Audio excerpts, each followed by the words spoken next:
Hello and welcome back to Slow English, the channel where you learn English through simple, real stories. Today's story is called A Night at Bay Hotel. This is an A2 level story. The words are simple, the sentences are short, and I will speak slowly and clearly. The story is about a young woman called Emma. She is traveling alone for the first time. She arrives at a hotel late at night, tired, hungry, and a little nervous. Let's find out what happens. Are you ready? Let's begin.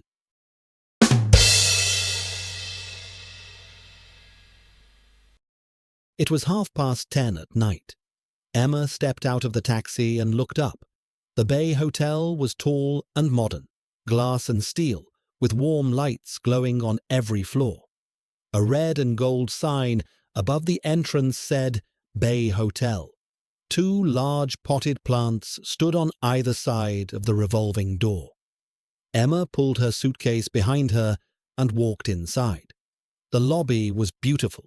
The floor was white marble.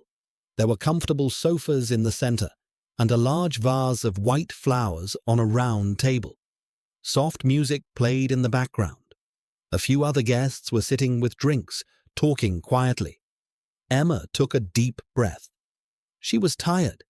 She had been traveling for 6 hours. Her train had been delayed by 40 minutes, and she had missed her dinner. But she was here now, and the hotel looked wonderful. She walked to the reception desk. A young man in a navy blue uniform smiled at her. Receptionist. Good evening. Welcome to Bay Hotel. How can I help you? Emma. Hello, I have a reservation. My name is Emma Clark. Receptionist. Of course. Let me check that for you. He typed on his computer. Receptionist. Yes, Emma Clark. A single room for 2 nights. Is that correct? Emma. Yes, that's right. Receptionist.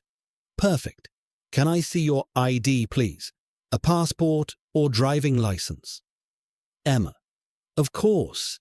She took her passport from her bag and handed it over. The receptionist looked at the passport, typed something, and smiled. Receptionist. Thank you, Ms. Clark. I have you in room 412 on the 4th floor. It's a lovely room. It has a view of the bay. Emma. Oh, that sounds nice, receptionist. Breakfast is served in the restaurant on the ground floor from 7 to 10 every morning. It's included in your booking. Emma. Great. What time is checkout? Receptionist.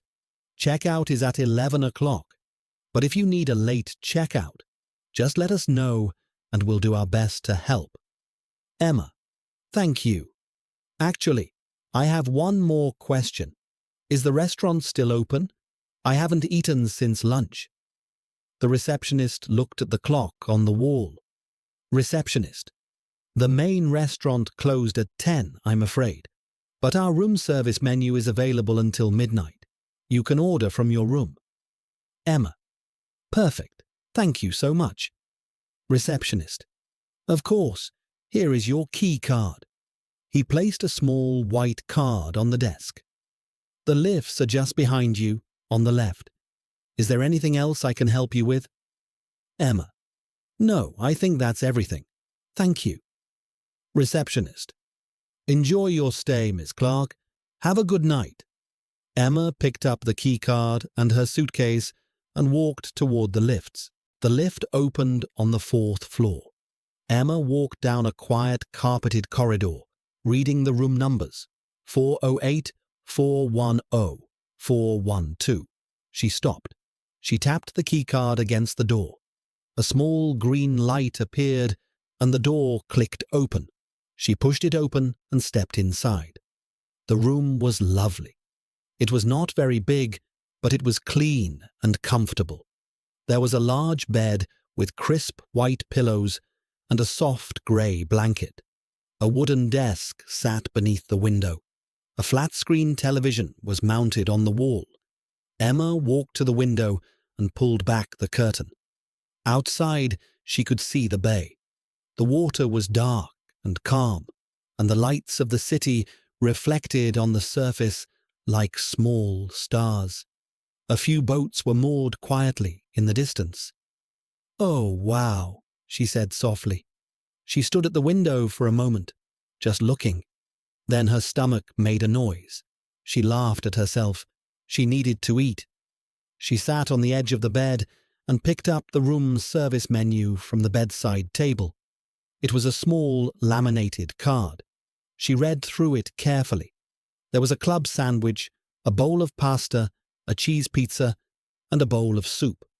There were also drinks, tea, coffee, juice, and sparkling water. She picked up the telephone on the bedside table and dialed 0 for reception. Room service. "Good evening, room service. How can I help you?" Emma. "Hello. I'd like to order some food, please. I'm in room 412. Room service. "Of course. What would you like?" Emma. "Could I have the club sandwich, please, and a pot of herbal tea?" Room service. "Certainly. Would you like anything else? Perhaps some chips on the side?" Emma. "Yes, please. That would be lovely." Room service. "Perfect. That will be about 20 minutes. Is there anything else?" Emma. "No, that's everything. Thank you." Room service. "Enjoy your evening." Emma put down the telephone and smiled. 20 minutes. She could wait 20 minutes. She opened her suitcase and took out her pajamas. She went to the bathroom to wash her face and brush her teeth. The bathroom was small but spotlessly clean. White tiles, soft towels, and a little basket of shampoo, shower gel, and soap. She changed into her pajamas and sat back on the bed. She turned on the television and found a quiet nature program. Soft music, slow shots of forests and rivers. Perfect for a tired evening. Exactly 19 minutes later, there was a knock at the door. Emma opened the door. A young woman in a hotel uniform stood there holding a tray. On the tray was the club sandwich, thick bread, chicken, lettuce and tomato, a bowl of golden chips, and a small teapot with a cup and saucer. Room service staff. "Good evening. Club sandwich and herbal tea for room 412. Emma. "Yes, thank you so much." Room service staff. "You're welcome. Enjoy your meal. Is there anything else you need?" Emma. "No, this is perfect. Thank you." Room service staff. "Have a lovely night." Emma brought the tray inside and set it on the wooden desk by the window. She sat down, looked out at the bay, and began to eat.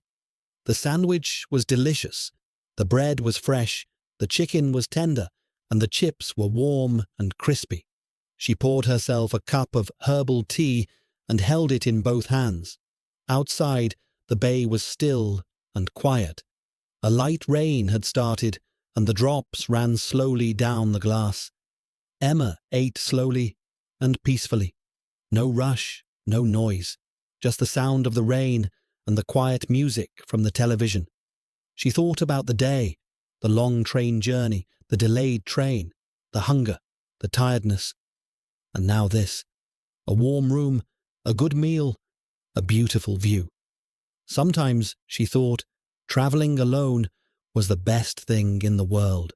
After dinner, Emma put the tray outside her door for collection. She turned off the television, drew the curtain, and got into bed. The sheets were cool and fresh. The pillow was soft. The room was quiet. She set her alarm for 8 o'clock, enough time for a long shower before breakfast. She looked up at the dark ceiling for a moment. Tomorrow she would explore the city. She would find a good cafe for lunch. She would walk along the bay in the morning light. But that was tomorrow. Tonight, Emma closed her eyes, listened to the soft sound of rain on the window, and was asleep within minutes. And that is the end of today's story, A Night at Bay Hotel. I hope you enjoyed it. Hotel vocabulary is very useful when you travel. Today you heard words like check-in, keycard, room service, check-out, and reservation. These are words you will use in real life. Try listening again. And this time, pay attention to how Emma speaks to the receptionist and the room's service staff. That is exactly how you can speak in a hotel in English. If you enjoyed this story, please subscribe and click the notification bell. A new story every week. Thank you so much for listening, and I will see you next time.